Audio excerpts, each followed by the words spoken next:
नमस्कार, SBT news में आपका स्वागत है। पेश है 5 जून शनिवार दोपहर 2:15 बजे राजस्थान की 11 बड़ी खबरें। आज विश्व पर्यावरण दिवस है। सिनेमा अभिव्यक्ति के सबसे सशक्त माध्यमों में से एक है, पर बॉलीवुड पर्यावरण के प्रति अपने प्रेम की अभिव्यक्ति में ज्यादातर असफल ही रहा है। भारत में पर्यावरण पर खतरों की कई कहानियां मिल सकती है, लेकिन बॉलीवुड के लिए ये कमर्शियल मुद्दा नहीं है। अगर कोई ग्लोबल वार्मिंग पर बनी फिल्मों के बारे में सवाल करे तो हमें द डे आफ्टर टुमारो जैसी हॉलीवुड की फिल्में ही याद आती है। विश्व की सबसे बड़ी फिल्म इंडस्ट्री भारत में है, लेकिन यहाँ ग्लोबल अपील वाले विषय पर एक भी बड़ी फिल्म नहीं बनी है। बिजली की बचत और पर्यावरण संरक्षण का उत्तरदायित्व आज व्यक्ति विशेष का न होकर सभी का हो गया है। भारतीय रेलवे की ओर से पर्यावरण संरक्षण के लिए विशेष कदम उठाए जा रहे हैं। प्रदूषण रहित तथा किफायती ऊर्जा के लिए रेलवे स्टेशनों तथा सर्विस बिल्डिंगों पर 114 मेगावाट के सोलर पैनल स्थापित किए गए। रेलवे का लक्ष्य है कि 2030 तक कार्बन उत्सर्जन को शून्य किया जाए। कोरोना संक्रमण कमजोर पड़ने से शुक्रवार को पॉजिटिव दर घटकर 1.94% रह गई। दूसरी लहर के बाद इतना कम संक्रमण पहली बार हुआ है।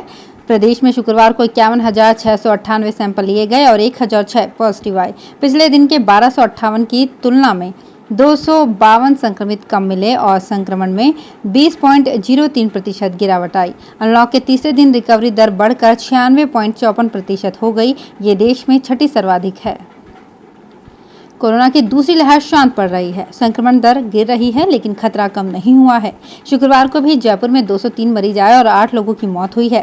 इधर आंकड़ों को देखें तो प्रदेश में सबसे ज्यादा संक्रमित 5 शहरों में जयपुर सैंपलिंग में सबसे आगे रहा है। राजधानी में पहली और दूसरी लहर में 14 महीने में 18,53,000 सैंपलों की जाँच की गई और संक्रमण दर 10.01% रही, यानी हर 10 सैंपल में एक कोरोना पॉजिटिव मिला।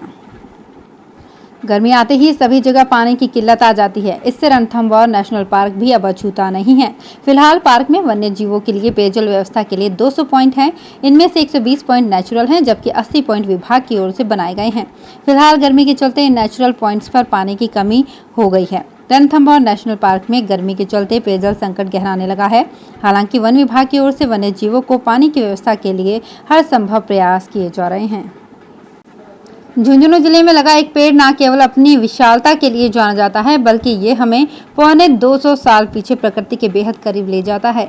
बरगद का ये पेड़ रतन शहर रेलवे स्टेशन के समीप लगा है। ये पेड़ गांव की पहचान बन चुका है। ग्रामीण भी इसका पूरा ध्यान रखते हैं। स्थानीय बुजुर्गों और इस पेड़ के तने के आकार के आधार पर इसकी उम्र कम से कम 250 साल है। इसके मुख्य तने का व्यास 700 सेमी है। ये इतना फैल चुका है कि इसकी छाया में 500 लोग एक साथ बैठ सकते हैं।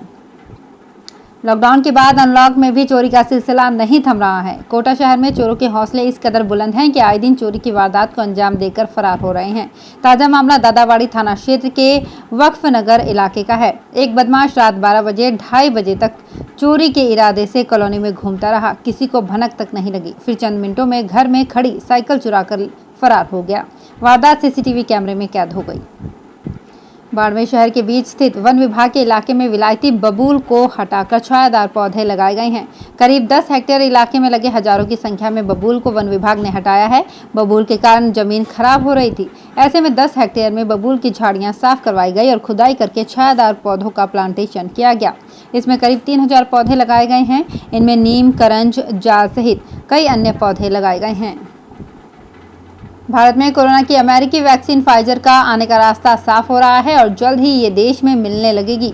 लेकिन एक स्टडी में बताया गया है कि फाइजर का टीका ओरिजिनल वेरिएंट के मुकाबले भारतीय डेल्टा वेरिएंट के खिलाफ 5 गुना कम एंटीबॉडीज पैदा करेगा। लैंसेट जर्नल में प्रकाशित एक रिपोर्ट के मुताबिक बढ़ती उम्र के साथ साथ इन एंटीबॉडीज की वायरस को पहचानने और उनसे लड़ने की क्षमता भी घटती जाएगी।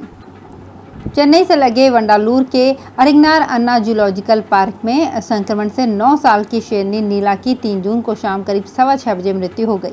नीला सिम्टोमेटिक थी और केवल एक दिन पहले ही उसके नाक से कुछ स्राव दिखा था। इतना ही नहीं, यहाँ 11 में से 9 शेरों की रिपोर्ट भी पॉजिटिव आई है। इनके मल और स्वाब की जाँच भोपाल में की गई थी। राजस्थान में कोविड-19 महामारी के कारण आजीविका का संकट झेल रहे 33 लाख जरूरतमंद परिवारों को इस वर्ष की दूसरी किस्त के रूप में 1000 रुपए की सहायता राशि देने के आदेश गुरुवार को जारी कर दिए गए हैं। प्रदेश के मुख्यमंत्री अशोक गहलोत के निर्देश पर कुल 330 करोड़ रुपए की राशि जारी की गई है। इनमें से 300 करोड़ रुपए RISL और 30 करोड़ जिला कलेक्टरों को ट्रांसफर किए गए हैं।